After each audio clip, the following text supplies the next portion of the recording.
हाँ, yes, ready, 3, 2, 1, start.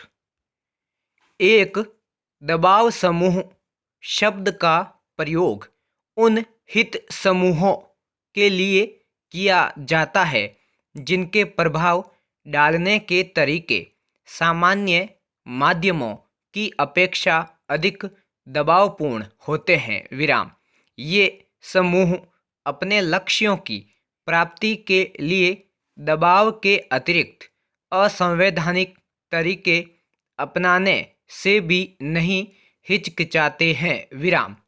दबाव समूह ऐसे ही संगठन है जो औपचारिक रूप से राजनीतिक प्रक्रिया में भाग नहीं लेते, न ही अपने उम्मीदवार खड़े करते हैं। विराम।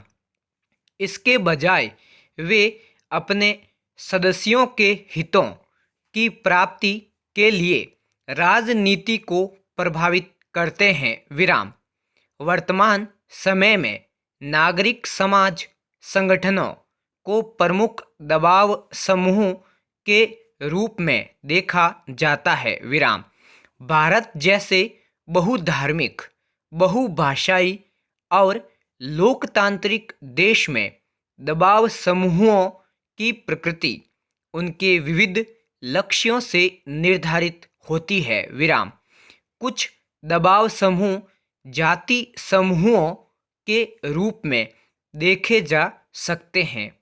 कुछ सामाजिक संरचना पर आधारित दबाव समूह होते हैं, जैसे अखिल भारतीय दलित महासभा, तमिल संघ आदि। विराम। दबाव समूह औपचारिक, संगठित, वृहद और सीमित दोनों ही सदस्यता वाले संगठन होते हैं। विराम। लॉबिंग के जरिए यह अपना हित साधने की कोशिश करते हैं। विराम। राजनीतिक दलों के विपरीत दबाव समूहों की कार्यप्रणाली किसी विचारधारा अथवा वैचारिक लक्ष्य से संचालित नहीं होती। विराम।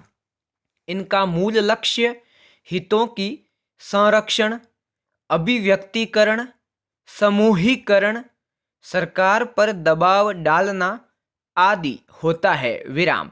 ऐसे दबाव समूह जिनकी कार्यप्रणाली तथा उनके सदस्यों के परस्पर संबंधों में प्रथाओं, परंपराओं, रूढ़ियों, रीति रिवाजों की प्रधानता होती है, प्रथागत सामुदायिक दबाव समूह कहलाते हैं। विराम। पैरा।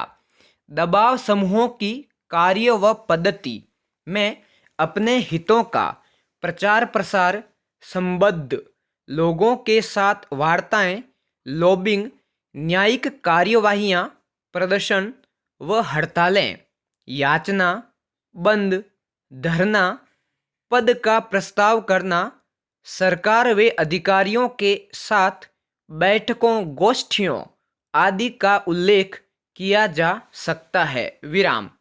दबाव समूह अपनी मांगों को पूरा करने के लिए संबद्ध संस्थाओं व सरकार पर दबाव डालते हैं, मंत्रियों व कर्मचारियों को प्रलोभन देते हैं, चुनावों में राजनीतिक दलों को धन व कार्यकर्ताओं को सुविधाएं देते हैं। विराम।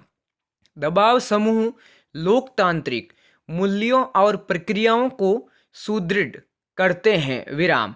दबाव समूह आम जनता एवं सरकार के बीच एक कड़ी एवं संचार का साधन के रूप में कार्य करते हैं तथा लोकतंत्र में व्यापक भागीदारी संभव बनाते हैं। विराम। दबाव समूह सामाजिक एकता के प्रतीक हैं, क्योंकि ये व्यक्तियों के सामान्य हितों की अभिव्यक्ति के लिए जनसाधारण और निर्णय लेने वालों के बीच अंतर को कम करते हैं तथा पूरे समाज में परंपरागत विभाजन को भी कम करने का कार्य करते हैं। विराम। दबाव समूह एक संगठित हित समूह है जो अपने अपने समूह के हितों के पक्ष में सरकारी नीतियों को प्रभावित करते हैं तथा राजनीतिक जागरूकता एवं सदस्यों की सहभागिता में वृद्धि करते हैं। विराम। कभी कभी ये दबाव समूह हित समूह के रूप में राष्ट्रीय एकीकरण के समक्ष खतरे भी उत्पन्न कर देते हैं। विराम। जहां राजनीतिक सत्ता कमजोर होती है वहां अपेक्षाकृत अधिक शक्तिशाली दबाव समूह सरकारी मशीनरी को अपनी मुट्ठी में ले सकता है। विराम। दबाव समूह सरकारी निर्णयों को स्टॉप